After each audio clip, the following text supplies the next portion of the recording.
When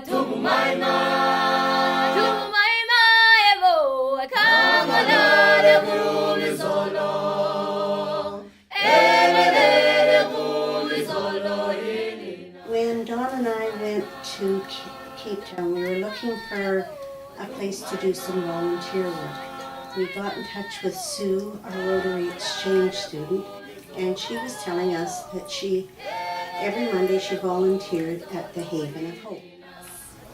Haven of Hope is really good because it deals with people infected or affected by HIV/AIDS.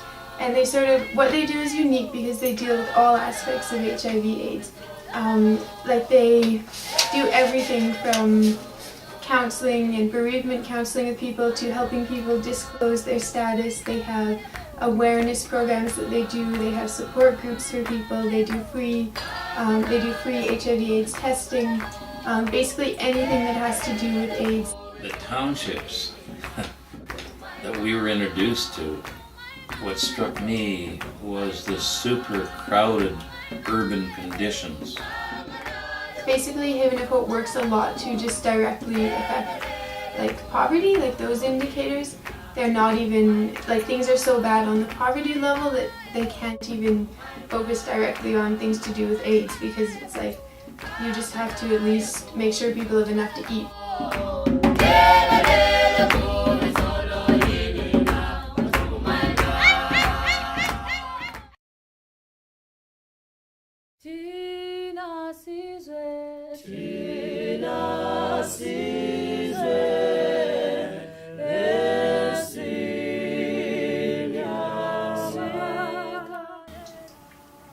I have never seen that kind of poverty. Haven of Hope is great because it's so supportive for these people. It truly is a haven for them. They can come to Haven of Hope, they can get the support, they join one of the support groups, they can sign up to get monthly food hampers, they get this help, they get a confidential ear listening to them. And that's something they often don't find in their homes. There's at least 1 million people in each of these townships, okay? And I've never seen so much congestion. It was the crime and the crowded conditions and the the lack of any bathroom facilities. The one township we saw, there were rows of outhouses that served all the people in that portion of the township. These are the kind of impressions that I was hit with. And of course Haven of Hope is targeting those families in the townships that have been devastated by the AIDS problem. And for me, I guess, I just really felt for the people there. I could see that it was an organization that was really struggling. They were doing a lot of good in the community and they weren't getting the support. And so because of that, I guess I took my experiences there beyond the classroom.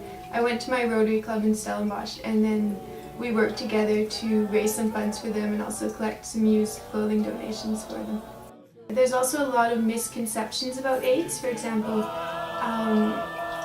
people don't realize AIDS is transmitted, they don't realize what condoms can do, and they don't realize that you can have AIDS and it's not your fault or something like that. They don't realize that children can get AIDS from drinking their mother's breast milk, things like that.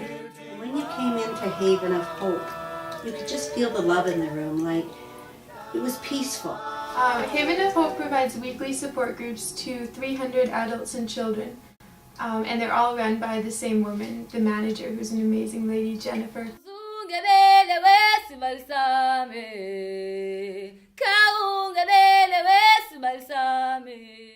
She goes to the schools and speaks of AIDS prevention. The families that she's working with in these 3 townships, there's over 1,100 families that have been hit by the AIDS virus, and there's 19 families that are headed by children, where they've both lost both parents.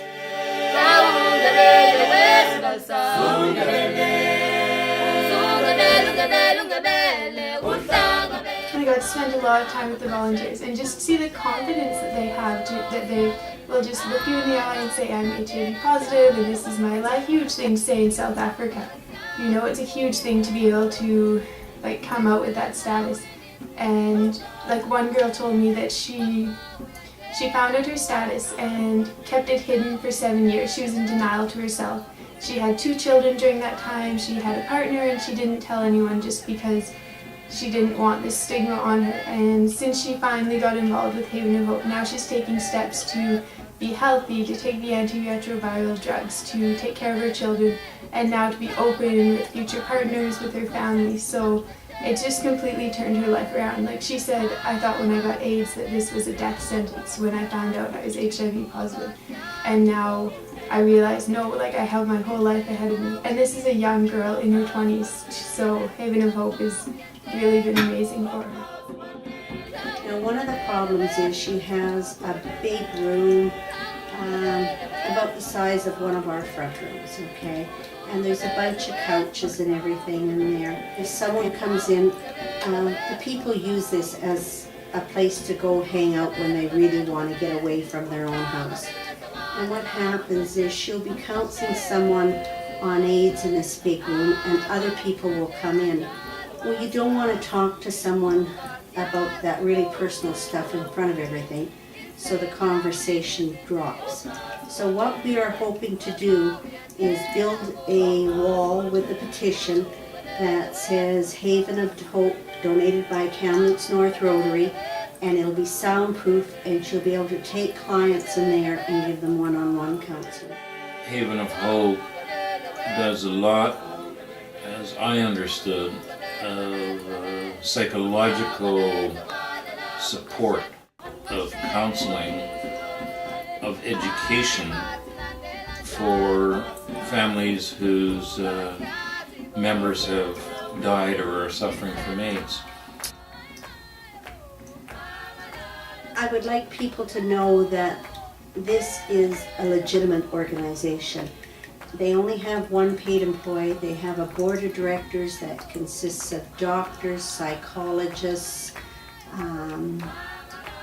ministers, and all expenditures are approved by them. I'd like them to know that they can make a difference by helping build this petition, and that the Rotary clubs down there will follow up to make sure that the money is going where we asked it to go, and take us pictures and send it back so we can make sure that the money is going where it's needed, not going to administration.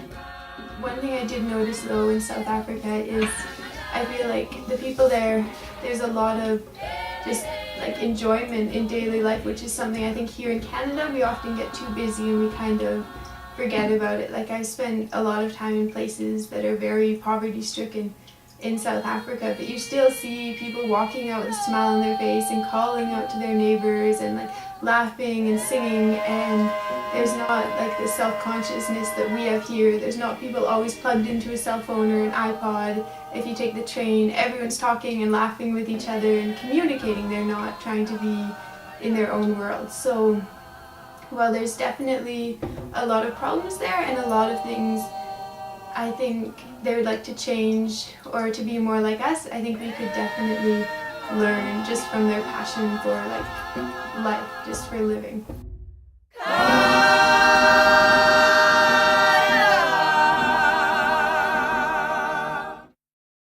Tula tu, tula baba, tula sana, tuluma muzofika ekuseni.